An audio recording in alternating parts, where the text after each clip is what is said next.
Hello. Today we're talking about the 10% new challenge. What is this 10% new challenge? Why do I encourage you to try it? In what context should you use it?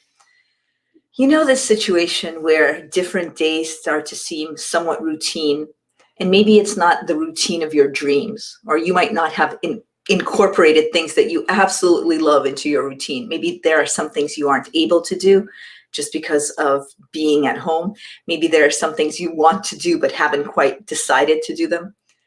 In a situation of routine, which can be a beautiful situation, we also sometimes get this feeling of similarity from day to day.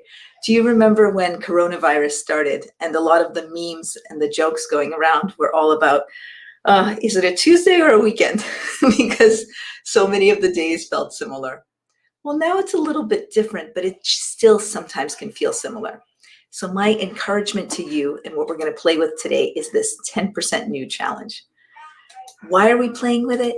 Because this could give you a little bit more of a pizzazz and a little bit more of a goal and a purpose that just seems a little bit quirky enough that could be fun for you. So 10% new challenge.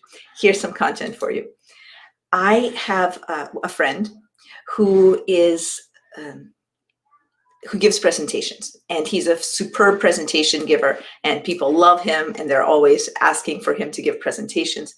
And he told me years and years ago, let's say he's doing a 1-hour workshop to a team of 20 people.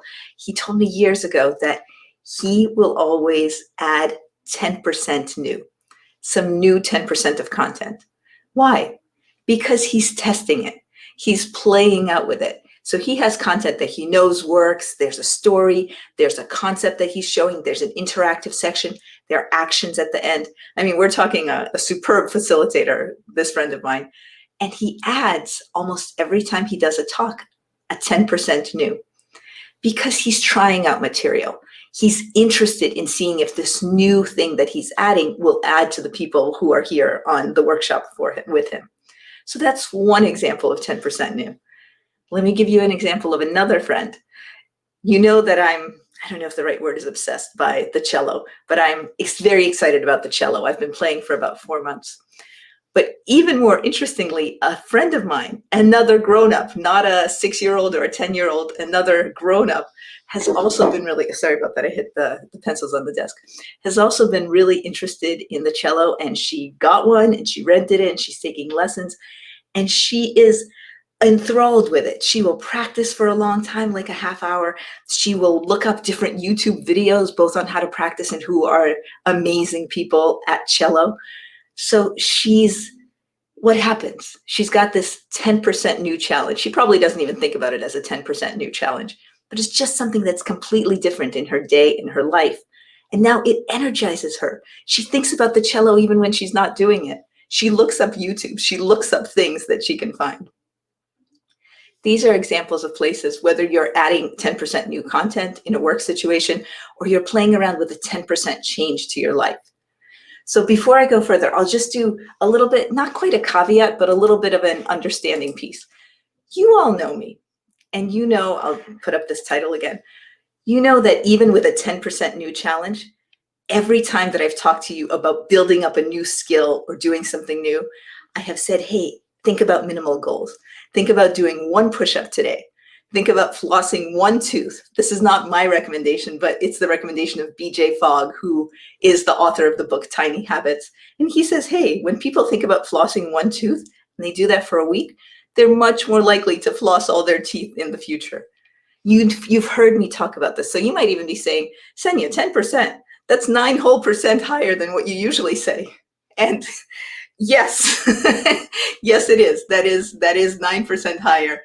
Because now it's a little bit, I'm not even quite sure how to describe it. It's a little bit of a lifestyle change. You're changing something directionally about your life, whether you're changing how you professionally teach workshops by constantly adding in 10% new, or what else? What's another business example where you can add 10% new that might be a growth opportunity for you, that might be a place to learn? So let me know, give me some business examples where you can make a tweak of 10% new, like my friend who's the presenter and adds a little bit new content in each 1-hour presentation. Or Think of a lifestyle situation, like my friend who's learning the cello, or another friend. This might sound almost too common because it's something many of us have thought about at different times, but another friend is trying to lose 10 pounds of weight, and they're trying 10% new, just new things, whether it's eating salads in a different way or eating at different times of the day or how they time and how much exercise. But there's something that everybody who is interested in trying something new, they're tweaking. And that's the bottom line of what all this is. So tell me what a 10% new challenge could be for you on professionally and what it could be personally. And I will give you sort of a structure for it so that we can bring this home and complete it for today. Have a 10% new challenge idea for today. You can make your work a little bit newer. You can make your lifestyle a little bit newer. And that will take you out of the routine that so many of us are in, where things start to seem very similar. Just takes you a little bit out. And also, I would add, it gives you things like hope and awe. Just think of my friend who's learning cello, and when she watches Yo-Yo Ma videos on YouTube, it's complete awe. It opens up different avenues, different emotions, different hopes and goals for the future. That's just one benefit that you get out of trying something 10% new. So, as you know me, I'm a coach. I always end with what's a good action for you? How can you do something that's 10% new over the next day or over the next week? And as a mini challenge and being consistent with what you already know about me and my recommendations, how can you start with something that's 1% new? Something that's a little bit of a change, but at the same time every day. Let's say right after you have breakfast in the morning, or let's say right after your last call of the day. What's a new thing that you want to add that will actually lift you up in some way? I welcome you to try the 10% new challenge, whether it's professionally or personally. And my recommendations for you are that it moves us away from the routine, and that it also gives us a little bit new of something pizzazz and excitement and hope, and something that we don't get in the routineness of what we might be experiencing. All the best, and we'll see you again next time.